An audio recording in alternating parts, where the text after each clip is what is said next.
আসসালামু আলাইকুম রহমতুল্লাহি সম্মানিত মুসলমান ভাই ও বোনেরা, আমি এখন চলে আসলাম মসজিদুল কুবা বলা হয়। মদিনা মনোয়ারা থেকে 3.5 কিলোমিটার রাস্তা। এই রাস্তা আমার নবীজি হাইটে আসতো, মামসা কুবা বলা হয়। মদিনা যখন নবীজি আসেন ফার্স্ট মসজিদ তৈরি করেন। হাদিস শরীফ আছে, যারা 2 রাকাত নফল পড়বে কুবা মসজিদে একটা মকবুল উমরা সওয়াব।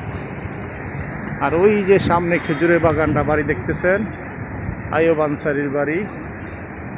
আল্লাহ রাসূল সাল্লাল্লাহু আলাইহি ওয়াসাল্লাম আইয়ুব আনসারীর বাড়িতে যাওয়ার সাহাবীরা অনেক তাকাত দিছিল, কিন্তু নবীজি কোথাও যায় নাই। নবীজি বলছিল, আমার ওট যেখানে যা বসবে সেখানে আমার বাসস্থান হবে।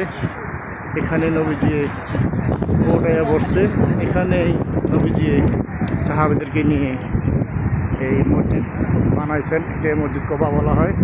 এখানে 2 রাকাত নফল পড়া এক উমরা সওয়াব। আল্লাহ তাআলা সকল মুসলমান ভাই বোনেরা আসার তৌফিক দেন। আর যেখান থেকে দোয়া চাইছে আল্লাহ তাআলা কবুল করুন, সুস্থতা কাম করুক। আল্লাহ তাআলা যেন ঈমানের সাথে আমাদেরকে সবাইকে মৃত্যুবরণ করেন।